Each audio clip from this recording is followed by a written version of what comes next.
Olá, gente, tudo bem? Meu nome é José Carlos Rosa, sou ator e produtor cultural e venho falar para vocês mais uma vez desse projeto chamado Bastidores de Teatro, que foi contemplado pelo edital Cultura Presente, via Lei Aldir Blanc, do Governo Federal, Governo do Estado do Rio de Janeiro, Secretaria de Estado de Cultura e Economia Criativa. E dessa vez o papo é sobre o figurino, com esse artista maravilhoso que eu admiro demais. Na verdade, ele não é só um artista, ele é um multiartista. Thiago Costa. O papo tá super divertido. Ele vai estar falando sobre o processo de criação de figurino, sobre os processos que ele já participou, sobre os figurinos que ele já fez na vida. Então o papo tá super legal. Vem conosco!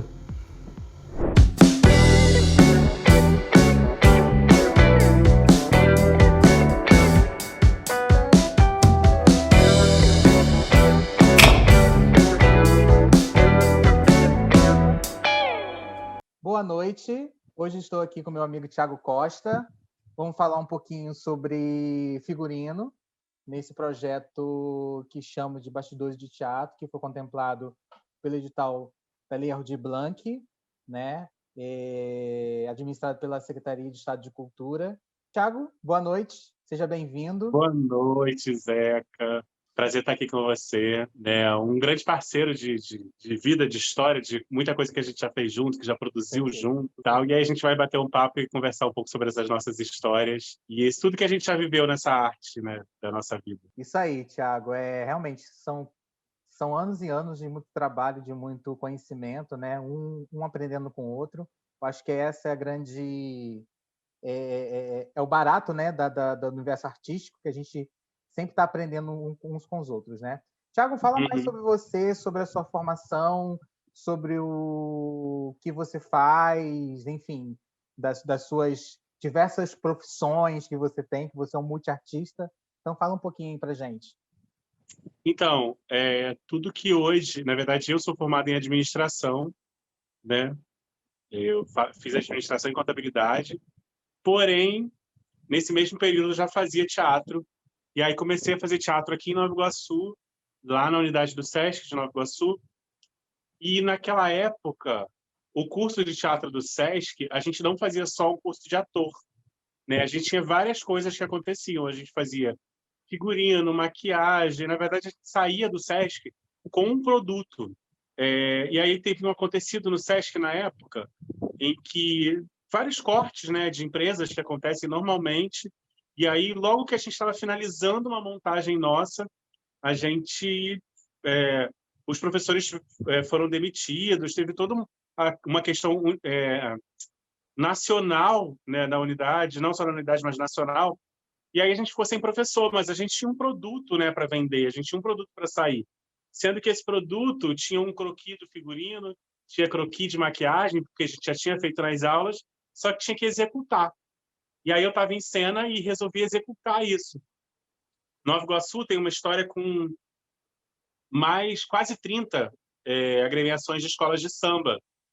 E aí, na época, a gente conseguiu uma parceria com uma escola de samba. Eu fui para dentro da escola de samba e comecei a catar coisas para transformar nos figurinos, para desmontar as peças que tinham na escola de samba, para montar e chegar ao máximo aos figurinos que a gente tinha do croquis que a figurinista tinha feito na época.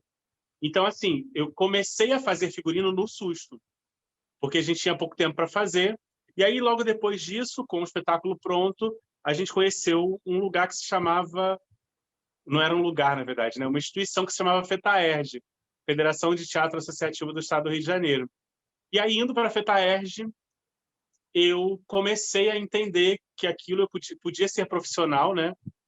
Eu podia viver daquilo. E aí, lá eu conheci André Vital, meu grande mestre, meu grande irmão, meu grande amigo, que já se foi hoje, mas que me deixou muitos ensinamentos. E aí, com isso, eu comecei a me aprofundar no figurino.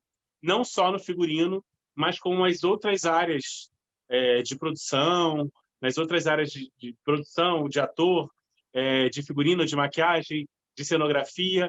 Na própria FETAERJ, eu comecei a crescer dentro dessa história.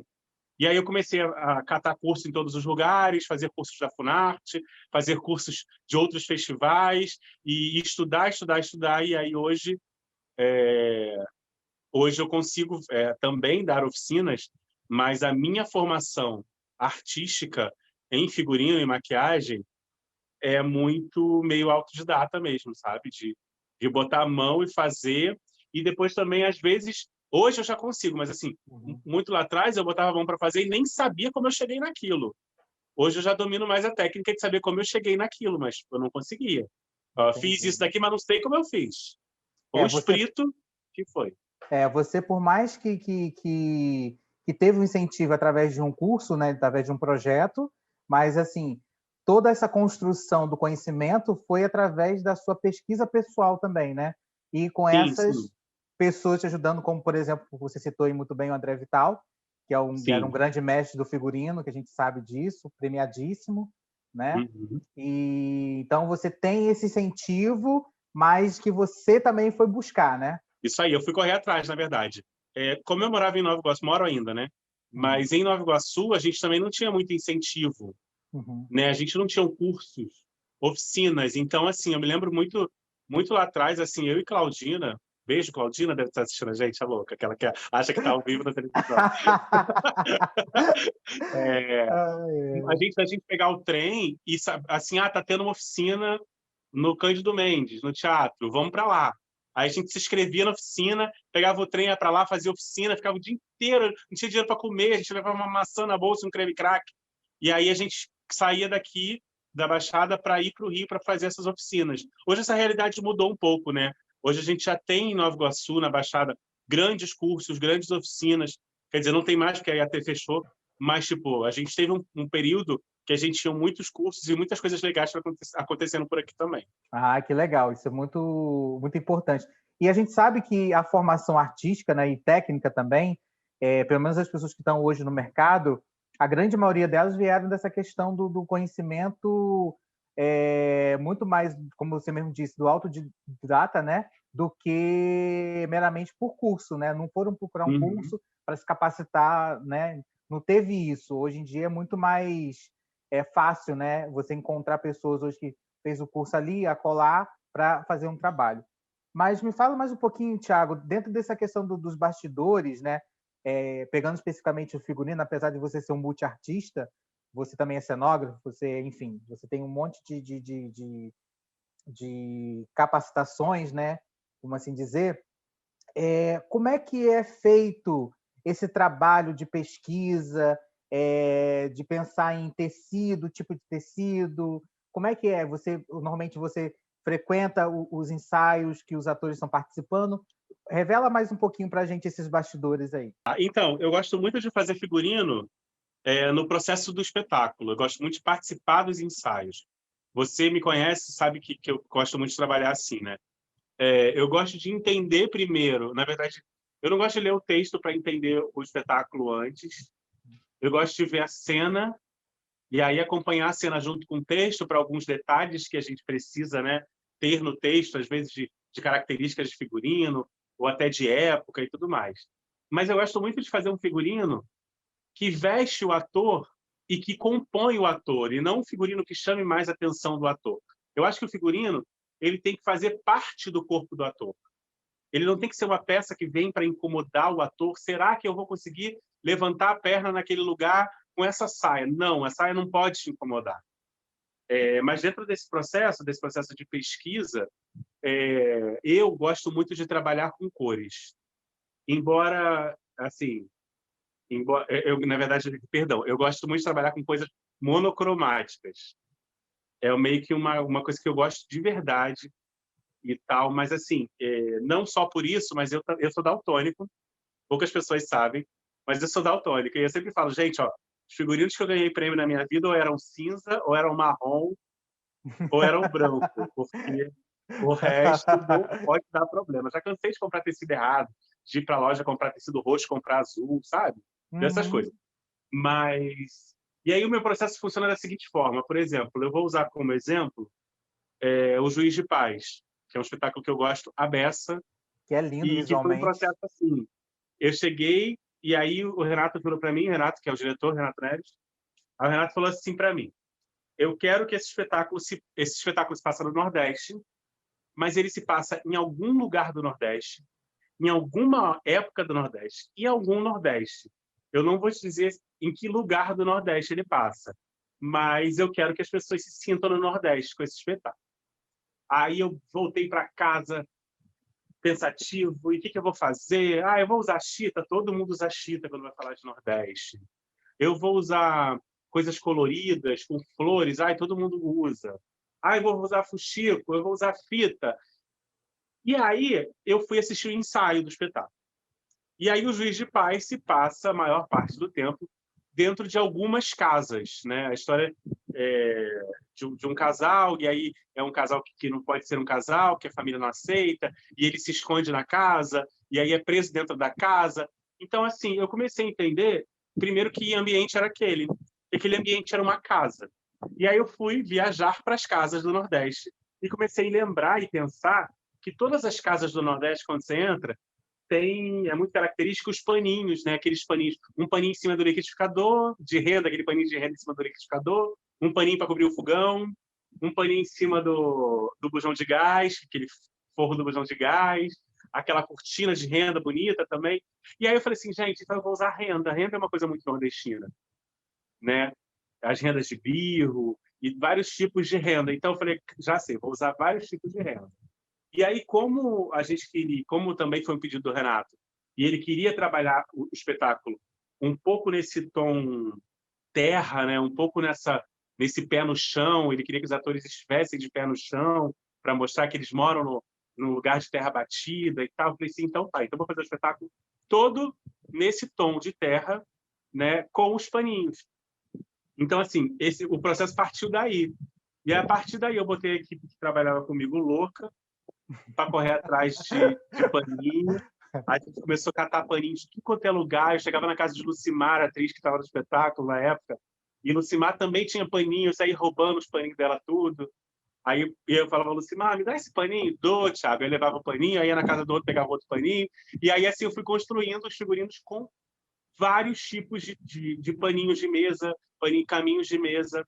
Dá pra gente colocar uma foto, não dá, Zeca? Aí? Dá, com certeza. E aí o Juiz de Paz... E aí, no Juiz de Paz, por exemplo, eu não fiz só o figurino, eu fiz o visagismo completo do espetáculo. O figurino, a maquiagem e o cenário, né? E aí... Mas é premiadíssimo, né? O espetáculo, por conta aí, dessa... Premiadíssimo, copiadíssimo, maravilhoso, adoro. Porque é bom, né? O que é bom a gente copia, querido. É isso, O André né? falou isso pra mim uma vez. E aí, o André uma vez falou isso pra mim. Eu fiquei muito triste uma vez, a gente estava num festival, e aí eu perdi para uma cópia minha, né? Aí o André falou pra mim assim, Thiago, pensa, ninguém copia o que é ruim. Se você está sendo copiado é porque é bom, então fica tranquilo. Eu fiquei tranquilo. Mas então, aí, o espetáculo, o Juiz, por exemplo, o Paulinho, inclusive, tem uma luz maravilhosa no espetáculo. E aí uma coisa que eu gosto muito de trabalhar, que é trabalhar junto com o iluminador, porque assim, um acaba ganhando o trabalho com o outro, porque a luz do Paulinho é perfeita. E ela, Paulo Vieira, beijo também, Paulo Vieira. Beijo, Paulo. Paulinho também faz uma luz que é todo num tom de âmbar e nesse tom de terra. Os atores, quando estão naquele ambiente de cena, com a luz, com o cenário, com o fundo e com o figurino, parece que eles estão ganhando vida. São bonequinhos de mamulengo que vão saindo daquele ambiente e ganhando vida. Porque a gente assume no espetáculo, os atores não saem de cena em nenhum momento. Então, eles estão todo o tempo ali naquele fundo, com os caixotinhos deles. Então, eles vão saindo de cena, eles vão entrando em cena, mas eles vão saindo daquele fundo. Pelas fotos dá para vocês entenderem um pouco do que eu estou falando. Então, assim, meu processo é muito assim. E aí, quando eu começo a construir os figurinos, eu gosto muito de levar o figurino ainda não pronto para o ensaio, para a gente testar o figurino, para a gente ensaiar com o figurino, para fazer do jeito que eu falei, né? A gente entender que o figurino está ali para contribuir e não para trabalhar. Sim, você fala de uma coisa muito fundamental, né? Desse universo, que é o diálogo, né? Dessa questão. Você sempre conversa com o diretor, com o elenco, com os outros técnicos envolvidos para a construção normalmente de um trabalho? Sim, sim, eu gosto muito de conversar, porque assim, e às vezes também tem uma coisa assim, é muito com direção. Às vezes eu estou construindo um figurino E quando eu estou construindo, eu vi o ensaio, por exemplo, a valsa número 6, que a produção é sua, inclusive, né? Do Círculo Teatral. E aí, na valsa, por exemplo, eu botei o Zeca louco, depois eu conto essa história no final, as meninas usavam umas saias gigantescas. E aí eu falei assim, cara, essas meninas podiam... Tinha uma cena que elas viravam uma só. Eu falei assim, cara, essas meninas podiam fazer uma terceira altura, tipo, uma em cima da outra, que essas saias, as 3 saias iam virar uma saia só. E aí a direção super apoiou e tal. E então eu gosto muito de trocar isso, né? E Não, nesse espetáculo, a luz é do Ricardo Rosa, né? Ricardo Rocha. Foi isso que eu disse. Isso aí. Vou repetir. Esse espetáculo, a luz é do Ricardo Rocha. O Ricardo também faz uma luz perfeita para o espetáculo, que assim banha o figurino de uma forma ímpar, né? Então, assim, por isso, eu gosto muito de conversar tanto com o elenco, tanto com a direção, tanto com a produção, porque também às vezes criar um figurino que vai ser um problema para a produção, por exemplo, eu tenho um figurino que não pode lavar nunca na vida. A produção vai querer me matar, porque como é que eu vou fazer um figurino que não pode ser lavado, fazendo temporada, sabe? Então eu gosto muito de fazer figurinos práticos, do tipo que você pode jogar na máquina e lavar, do tipo que você...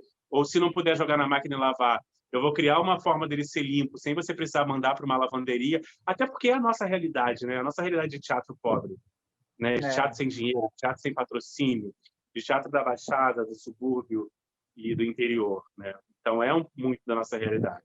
Já fiz figurinos maravilhosos, caríssimos, riquíssimos, para outras produções. Mas, assim, não é a minha realidade. Você citou aí um grande artista, né, que é o André Vital. Foi um grande artista, deixou um legado para a gente gigantesco. E a gente percebe que você traz muito essa assinatura dele, porque os figurinos, pelo menos ele tinha essa lógica de que o figurino, quanto mais velho, mais bonito ele fica, né? Quanto mais desgastado, mais bonito ele fica, né? Pelo menos hoje eu vejo isso muito no Juiz de Paz, eu vejo isso muito no próprio Pequena Saga, que você também compôs esse figurino, o cenário também, né, do espetáculo, que dialoga muito bem, né, ambas as setores, né, vamos colocar assim. Valsa, por exemplo, chegou um momento que Valsa estava tão bonito, tão bela, aquele fiapo, aquela coisa estava tão bela, parece que foi construída exatamente assim, né? Então isso é muito legal também, e que você falasse um pouquinho desse figurino que perdura, mesmo desgastado, ele perdura, ele fica ainda mais bonito.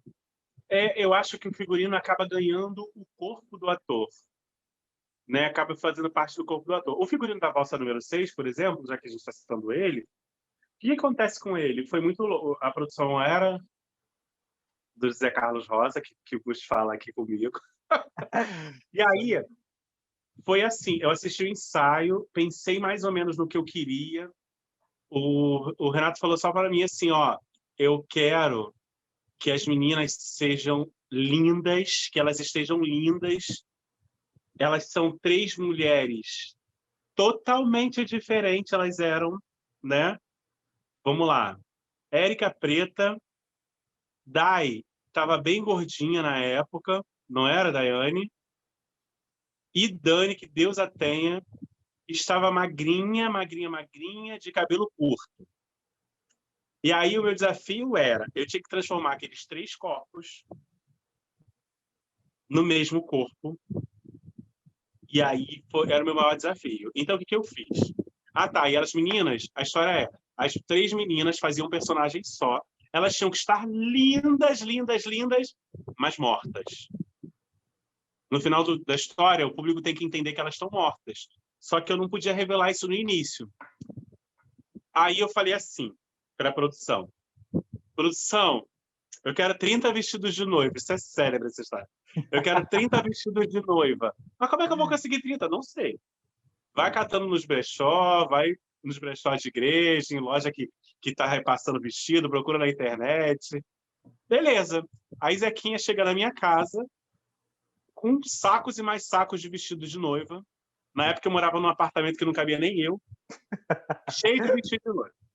Aqueles vestidos passaram ali umas 2 semanas na minha casa, né, Zequinha? Sim. Só que, assim, eu já sabia o que eu fazia, isso é muito louco, porque, assim, é inspiração, né? Para nós artistas, né? Sim. Trabalhar sem inspiração é muito ruim. Por mais que eu já sabia o que que eu queria fazer, o negócio ainda não tinha vindo para eu fazer. E é muito ruim, porque a gente também trabalha com datas, né? E eu queria que as meninas ensaiassem com o figurino desde o início. Aí passou aí lá umas 2 semanas, aí um belo dia eu falei assim, vou começar a fazer esses figurinos. Isso era umas 11 horas da noite. Quando deu umas 2 horas da manhã, eu já tinha feito os 3 vestidos. E o que eu fiz? Eu recortei todos os vestidos, picotei eles todos, e picotei, e transformei tudo em um só. Na verdade, em 3, né? Sim. Que, por fim, juntos, eles viravam um só. Mas aí, eu bebi muito na água de uma outra pessoa, que se chama Lino Villaventura. O Lino, ele é um figurinista, né, um designer de figurino, muito maravilhoso também. E o Lino é nordestino e trabalha muito nessa pegada de retalhos, de peças se decompondo, sabe? Dessa coisa sem o acabamento. E aí, esses vestidos que eu recortei, eu não fiz acabamento em nada. Por quê? E aí eu falei assim, eu quero que vocês comecem já a ensaiar com esses vestidos, porque na estreia, a gente tinha lá uns 2 meses para a estreia, na estreia eu não quero que lave eles, eu quero que eles fiquem encardidos mesmo, porque eu quero que ele ganhe essa coisa do dia a dia, da correria, eles tinham que ter essa pegada desfiando e tal. Aí na cabeça as meninas usavam um arranjo de flor lindíssimo.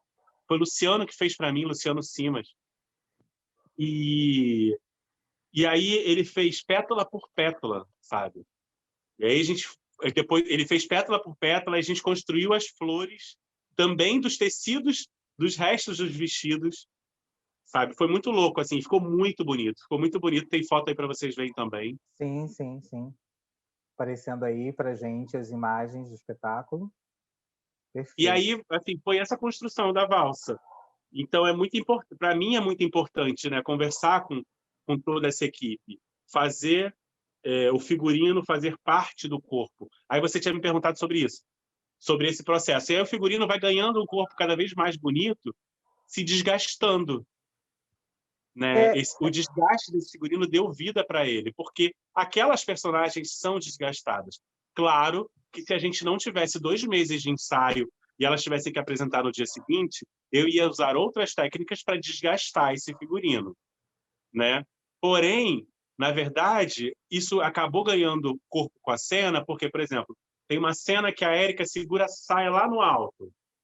Então, ela já segurava a saia naquele pedaço de tecido, que era aquele pedaço de tecido que já tinha o puído da gordura da mão dela segurando, sabe? Já tinha uma mancha natural do dia a dia dela de passar a mão no chão para ensaiar, para segurar na saia. Então, isso acabou ganhando, dando beleza à obra, que não teria se, de repente, ele fosse construído e fosse bonitinho, arrumadinho para estar em cena com as manchas feitas com tinta ou coisa do tipo. E isso também dá a base para a direção, né? Pensar em outras formas de direção, de forma de se apresentar, né, para o público. E, enfim, eu acho que é muito legal quando você traz esse bastidores muito mais conectado, porque muitas vezes as produções, o figurino chega 2, 3 dias antes da estreia. Então o Sim. ator não tem tempo de ter uma intimidade com aquele figurino dele. A gente percebe isso muito em alguns trabalhos, que o ator não está à vontade. Só depois de um tempo que ele consegue ter a intimidade com aquele figurino. A nossa Então, realidade, eu só já... concluindo aqui, porque a nossa realidade, a gente normalmente trabalha com um único figurino. Mas as outras produções trabalham muito porque, claro, que tem uma equipe toda por trás, né? Tem camareiro, enfim, que tem trocas de roupa, né? O tempo todo ali. Às vezes é um segundo que ele tem 10 segundos para trocar de roupa para voltar para a cena de novo.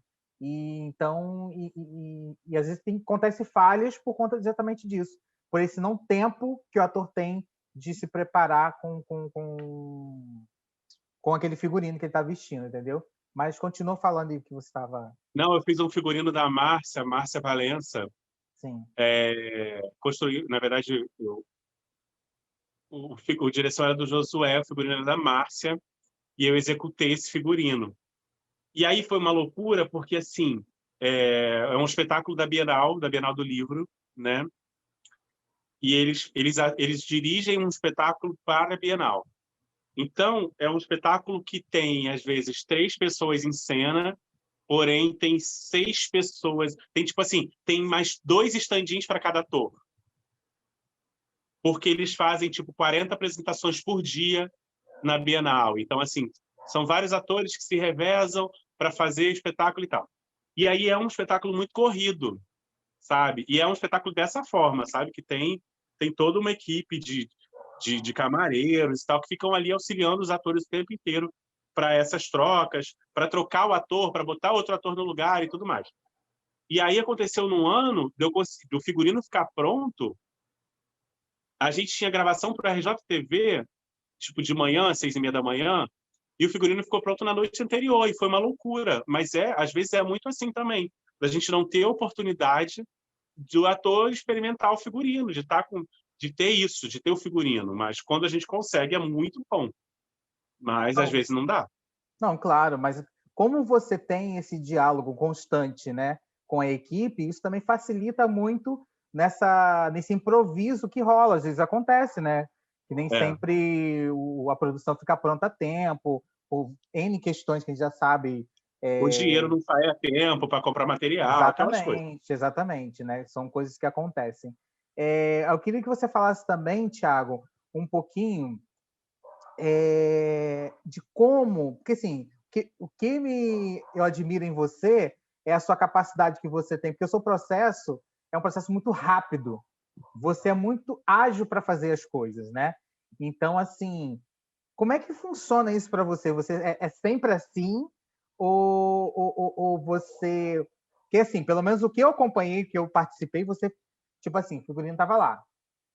Do nada, pum, você pegou e fez, surgiu um negócio, entendeu? Eu acho que é o negócio da inspiração mesmo. Eu acho que é o negócio da inspiração, de saber aquilo que eu tenho para fazer. Por exemplo, a gente está remontando um espetáculo. Eu já estou com o figurino na minha cabeça.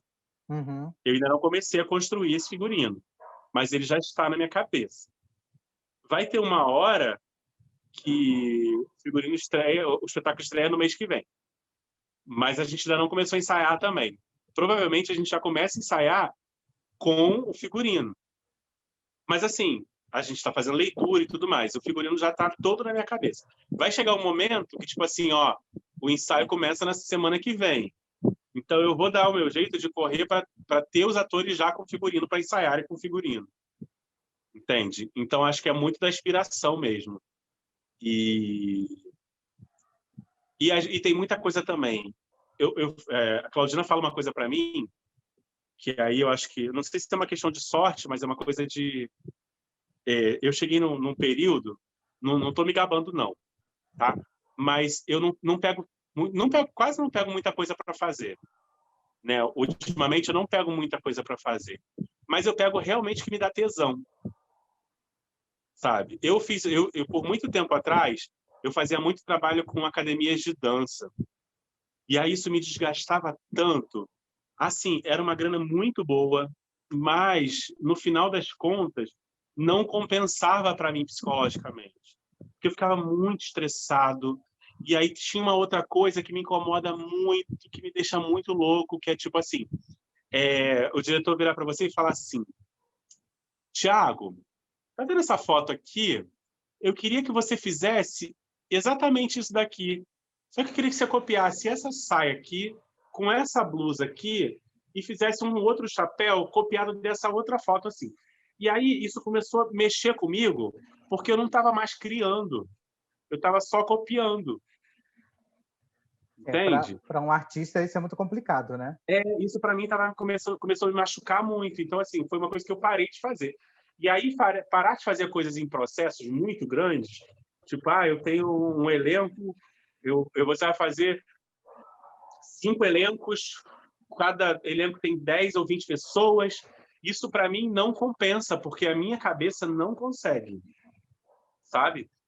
Já fiz muito, mas eu acho que eu não sei. Claro que eu consigo se eu pegar para fazer, se eu tiver tempo.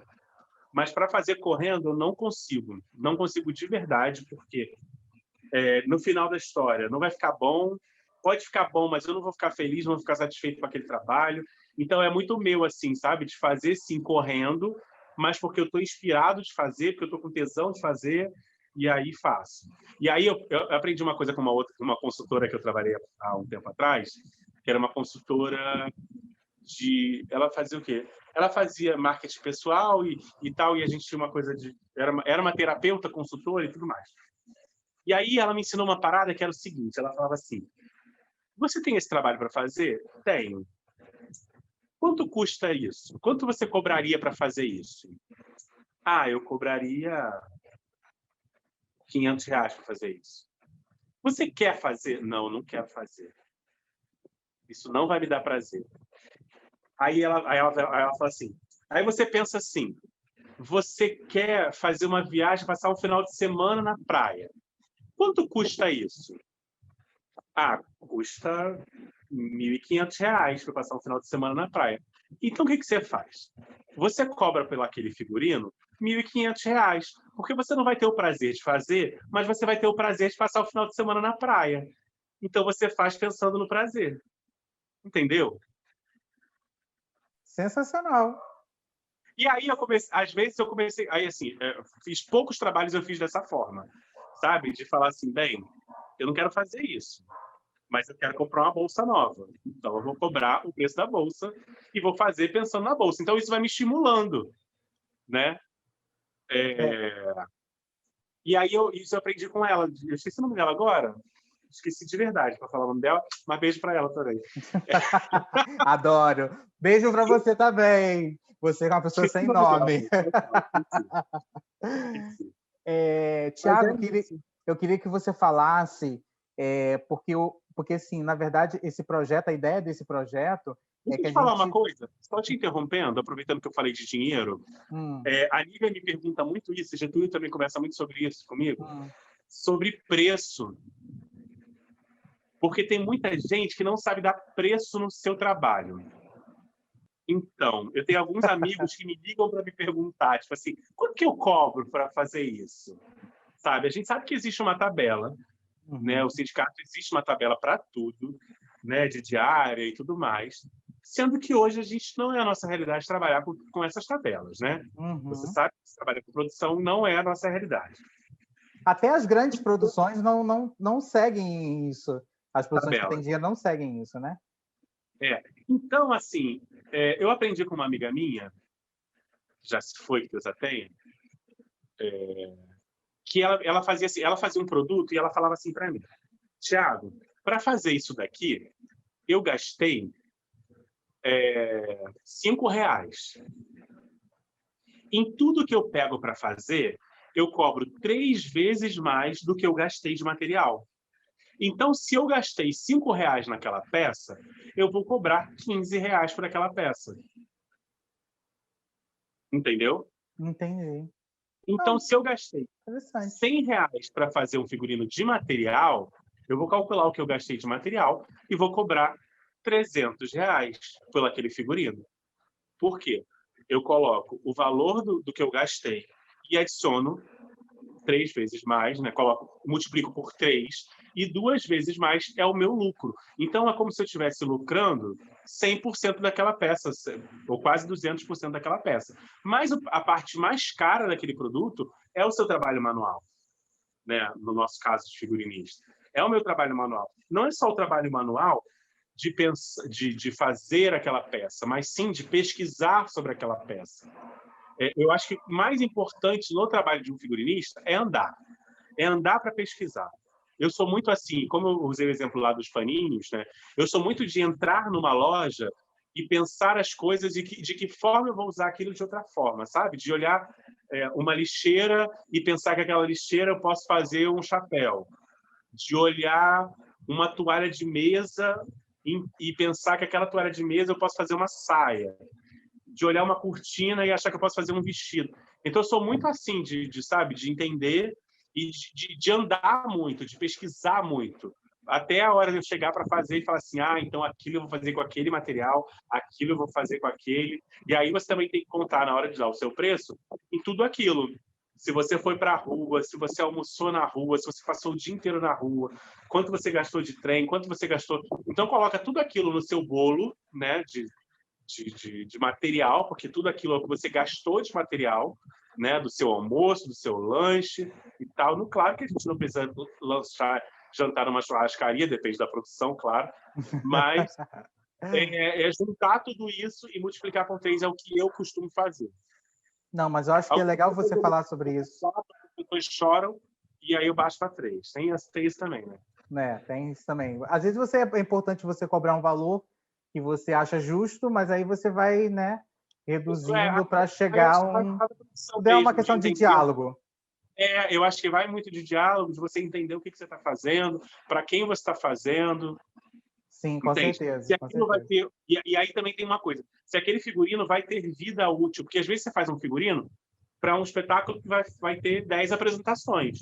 Então, de repente, você não precisa usar um material, um tecido, que vai durar tanto, porque você sabe que aquele figurino tem vida útil. Ele vai durar 10 apresentações, depois aquele espetáculo vai acabar. É o que acontece muito para alguns projetos de editais, que cumprem edital, e aí acabou. Sabe? Diferente de alguns espetáculos de repertório de companhia, que duram vidas. Né? Que era o que o André... como Pequenas Sagas, por exemplo, que é um figurino Sim. que a gente já refez ele umas 2 ou 3 vezes. Né? Porém, ele tem uma vida de quanto tempo? 16 anos. Não fala. 16 anos. Mas eu sou uma pessoa nova. Eu também. Entendeu? Eu devo ter 16 anos, eu comecei a fazer teatro bem novinho. Então, por aí, entendeu? Eu estava saindo no maternal quando a gente fez Pequenas Sagas. Mas é isso. Bom, eu queria falar sobre preço, até porque a gente nunca fala sobre preço, né? É difícil, as pessoas têm medo de dar preço, têm medo de falar sobre preço. Não, mas eu acho que você puxou um assunto fundamental, porque é a forma de incentivar a pessoa também, porque, assim, como eu estava falando, a ideia desse projeto é mostrar para o grande público, porque, assim, as pessoas conhecem, vai lá assistir o espetáculo belíssimo, uma iluminação maravilhosa, né? As pessoas aplaudem, mas não sabem o por trás, o que está por trás disso tudo. Tanto a quantidade de profissionais envolvidos, né?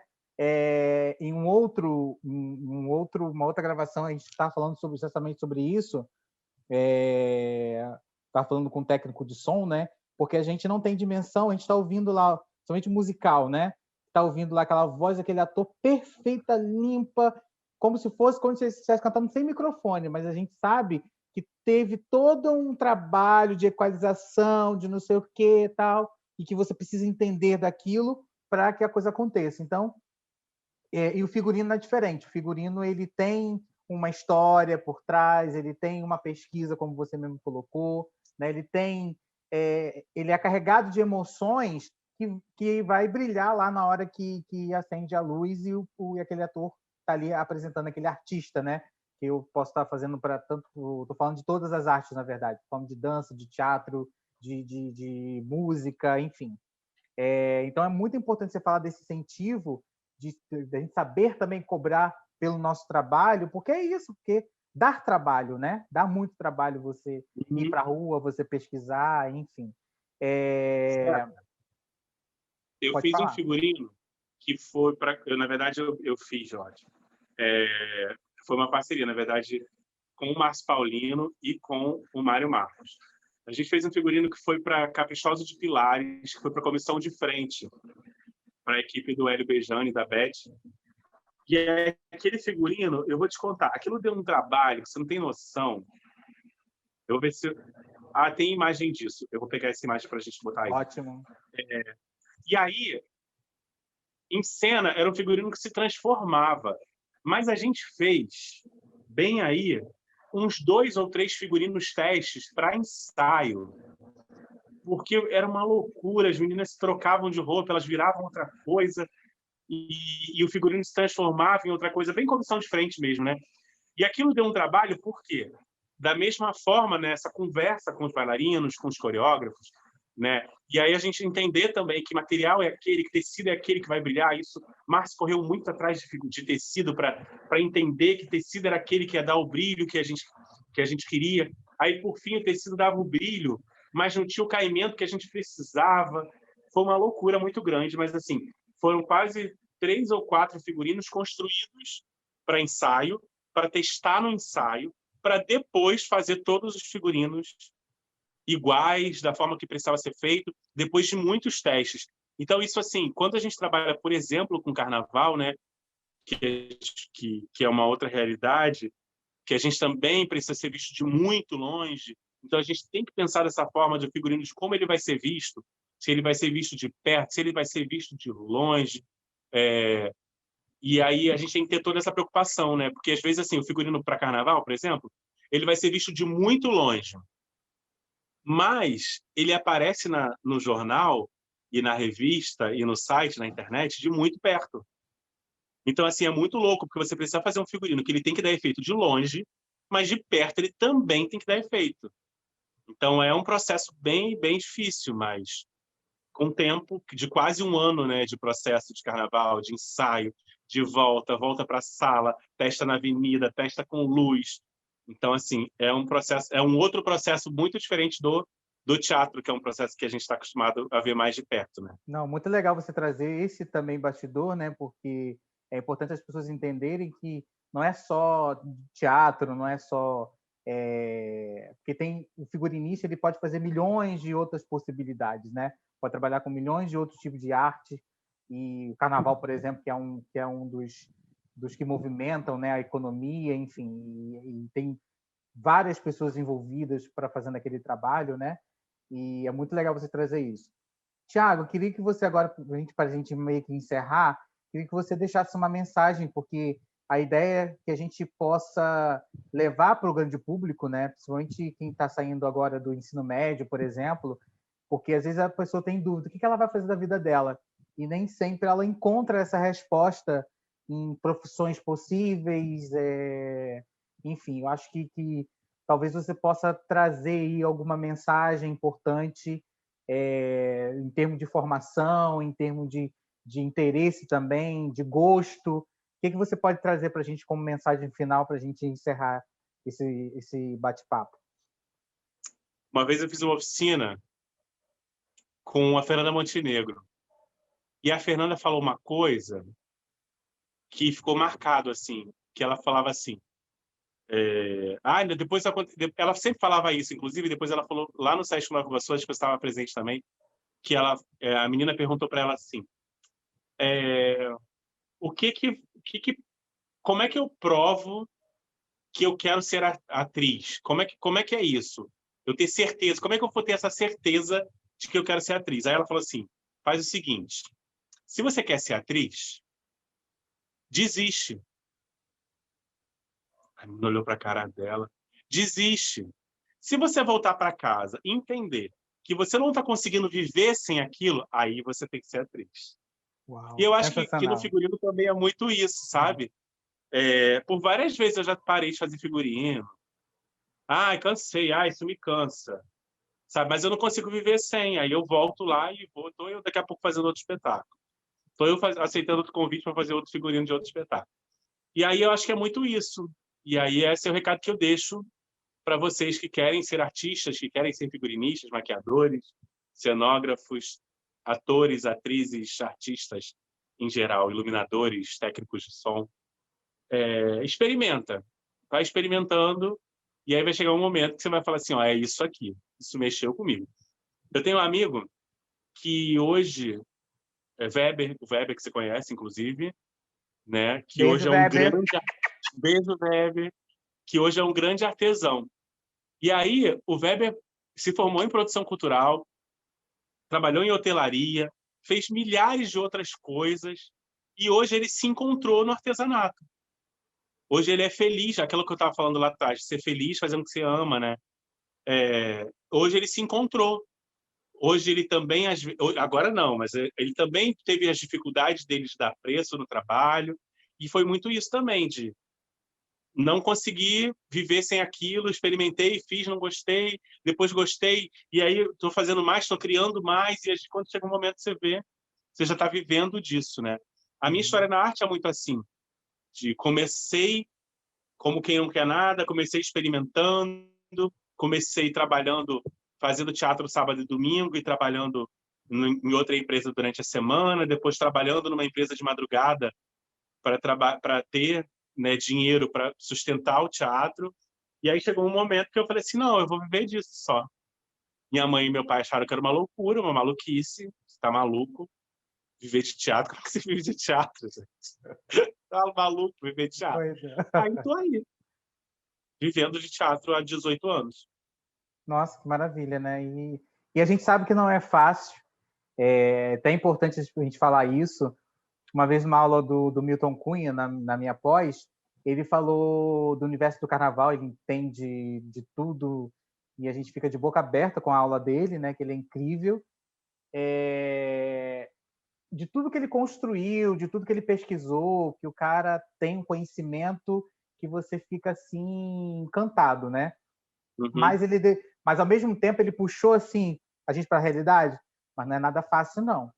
Lutei muito para chegar onde eu cheguei hoje, tá? Então assim, não é fácil, então você tem que muitas vezes você tem que ficar ali acompanhando, engolir muito sapo, né? Se submetendo a coisas que a gente não Sim, tem que se submeter.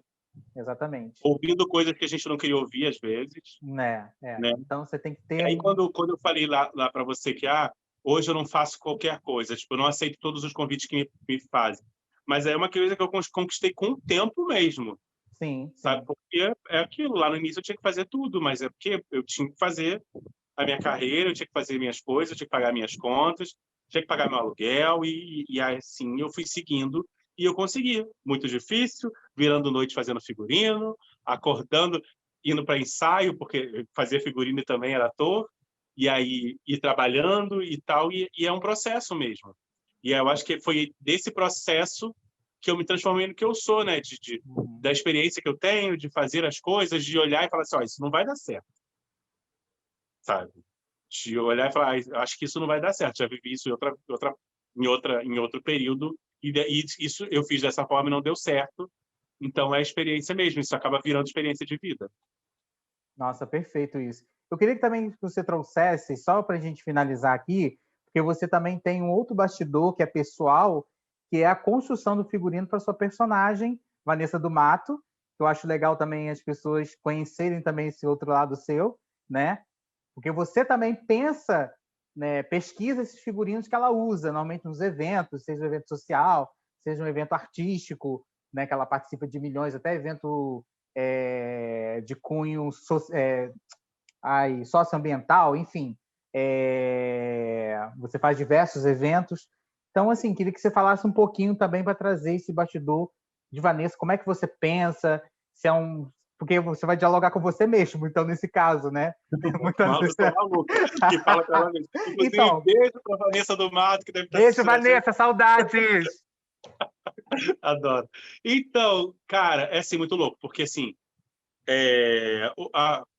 olha como Vanessa é bonita, a gente está aparecendo as fotos dela. Olha que Vanessa, linda! Vanessa tem uma característica de usar muito maiô e usar muito roupa colada no corpo. Eu acho que é uma questão da identidade dela, né? De assumir as suas formas, de assumir o seu corpo, que na verdade não é só o meu corpo de Thiago, enquanto ator performático, mas tipo, eu tenho vários outros peitos e Pirelli e tudo mais. E aí é fazer um maiô. O maior desafio para mim no início, na verdade, né? É fazer um maiô e fazer um figurino que não seja vulgar. Porque, como você mesmo falou, eu faço eventos de shopping, eu faço evento social, eu faço evento para criança, eu faço campanha. Há 2 anos atrás, a Vanessa foi madrinha da campanha do câncer de mama, né? E é muito louco, porque tem que fazer um figurino, um maiô que não seja vulgar, ou fazer figurinos com decotes que não sejam vulgar, Então, acabei construindo essa linha de figurinos para a Vanessa, né? De figurinos, às vezes, de transformação, né? Como é um dos mais famosos figurinos dela, também copiadíssimo em vários lugares, o Chá de Revelação, né? Que ficou Também vai super aparecer famoso. esse vídeo, olha que maravilhoso esse vídeo. Ai, que trabalho pro pessoal da edição que a gente está dando. Beijo, Igor Matos! Beijo, Igor! Vou chamar de Igor, porque vocês estão online. Aí...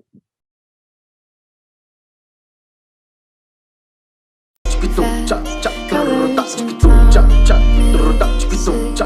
How to be brave? How can I love when I'm afraid to fall? Watching you stand alone.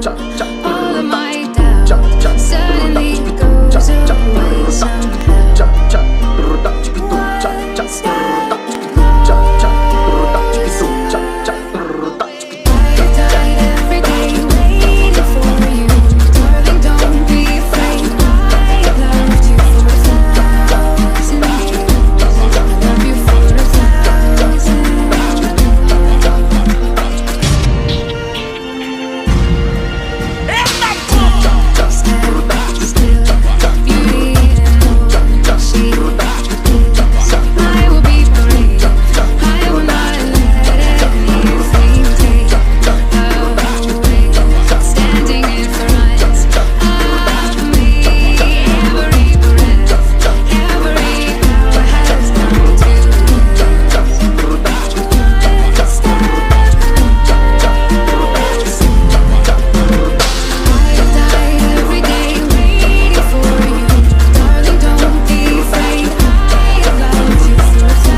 que acontece?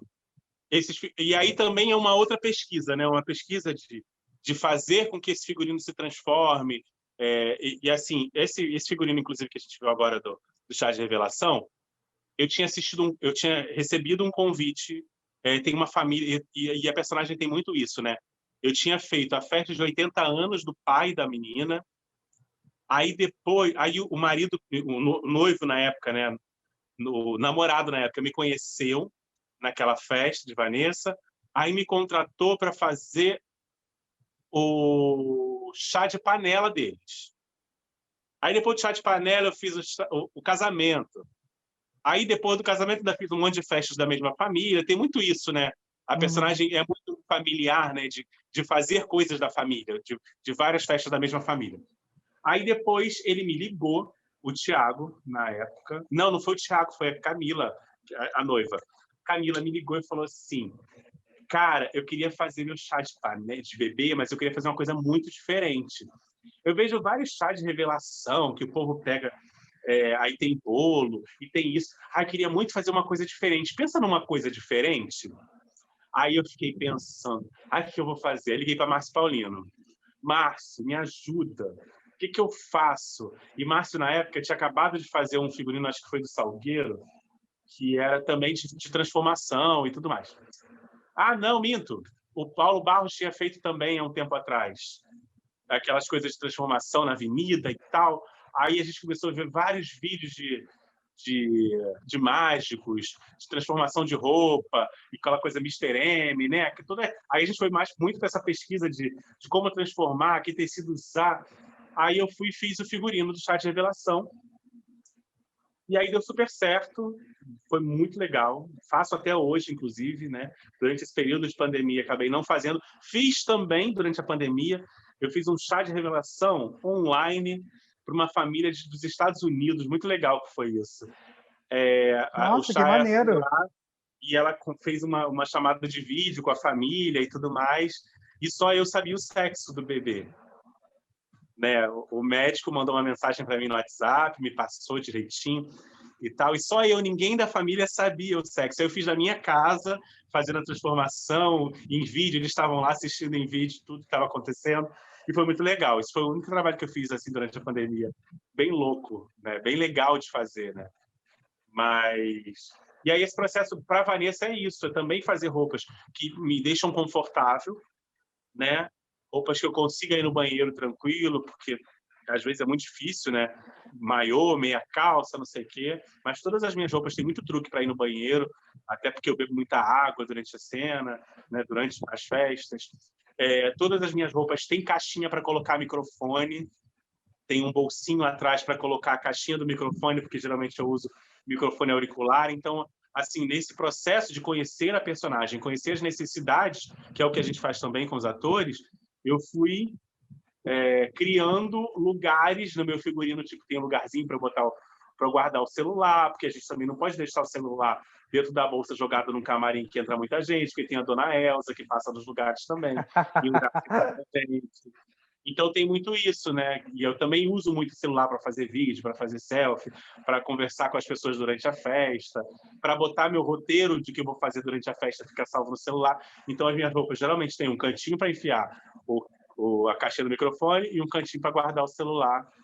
Mas, gente, tá igual o espetáculo que a gente assistiu, né? Maravilhoso, da Salomão Moldova, né? Que de um salto alto saía a roupa da personagem, saía a bebida, saía não sei o quê. Com ela, né? que eu fiz com ela em Nova Iguaçu. Pois é, maravilhoso. Beijo, Simone! Vou marcar todo mundo no vídeo. Vou marcar todo mundo, adoro, gente. Várias personalidades, né, aqui presentes com a gente, enfim. Thiago, é isso. Eu agradecer você pela imensa colaboração com esse projeto. Você sempre muito atencioso, sempre contagiando a gente com sua alegria, com a sua forma de dialogar com as pessoas, enfim. Agradecer imensamente, assim, por fazer parte de tudo isso, porque é um projeto que eu pretendo não morrer por aqui, é um sonho que eu quero levar como proposta para levar até para as escolas, né? E a minha ideia é fazer ao vivo, né? Esse bate-papo com os alunos para que eles tenham uma perspectiva de vida, né? E, enfim, é isso. Então, aí queria que você deixasse uma palavra final, uma mensagem, um versinho, uma música, fica à vontade. Eu acho que a palavra final é persistam nos seus sonhos, né? Não desistam nunca dos seus sonhos, acreditem em você, acreditem que você pode, acreditem que você, quando a gente faz o que a gente gosta, quando a gente faz com amor, sempre dá certo. E se não deu certo, na verdade, foi até para você aprender que não deu certo, para no futuro você saber que aquilo pode dar certo sim, basta só você acreditar em você. Eu acho que é isso. A palavra que eu deixo final é persistência, que é o que nós artistas, né, temos mais, é persistência. A gente persiste o tempo inteiro no que a gente acredita e por isso que a gente está aí, por isso que a gente, durante toda essa pandemia que a gente passou, que a gente ainda passa, né, não sei quando esse vídeo vai ao ar, mas tipo, no futuro, daqui a 100 anos, alguém vai ver esse vídeo e vai falar assim, lembra durante a pandemia? Eu acho que a persistência de nós artistas que fez a vida ser diferente durante esse período que a gente está em casa, em isolamento. E se adaptar à realidade, né? Se adaptando à realidade, os artistas dando aula online, fazendo espetáculo online. Hoje eu fiz um ensaio online. Nossa, eu nunca tinha feito isso na minha vida, sabe? Passar texto online. E enquanto a gente ainda não está se encontrando, mas a gente estava online passando texto. E se adaptar a uma nova realidade. Mas eu acho que também por isso tudo a gente está levando aí, nesse período, uma nova forma de fazer arte, de levar a arte até a casa das pessoas, né? Antigamente a gente ficava muito preso à televisão, aos atores que foram para a televisão. Eu gosto sempre de usar um exemplo de um ator que se chama Paulo Gustavo. Beijo, Paulo Gustavo, que está assistindo a gente também. Que o Paulo Gustavo, ele fez a história dele sem precisar da televisão, né? A Minha Mãe é uma peça, o espetáculo dele. Hoje ele está na televisão, mas a história dele com o teatro, ele enchia os teatros. Então, assim, a televisão precisou vê-lo, chamou ele, porque falou, quem é esse cara, né? Então, ele hoje é quem é, mas tipo, ele sobreviveu muito tempo do teatro. E ele resistiu muito tempo para fazer televisão. Com o tempo, ele passou a fazer televisão e filme, e, enfim, séries, tudo mais. Mas é a persistência. Se não persistir, amor, desiste logo. Exatamente, exatamente. A ideia é essa mesmo, é persistir, porque nós artistas, principalmente, sentimos muito nesse período e a gente teve que, como foi falado, se adaptar a essa tecnologia, utilizar dessa tecnologia para poder manter nessa sobrevivência, manter esses bastidores que a gente vive ativo, né? Nesse sentido. Então, assim, é muito importante essa palavra que você nos coloca, que traz, que é a persistência. Thiago, muito obrigado mais uma vez, viu? Até uma próxima oportunidade. Um grande beijo para você, viu? Uma boa noite. Boa noite. Tchau, gente! Beijos!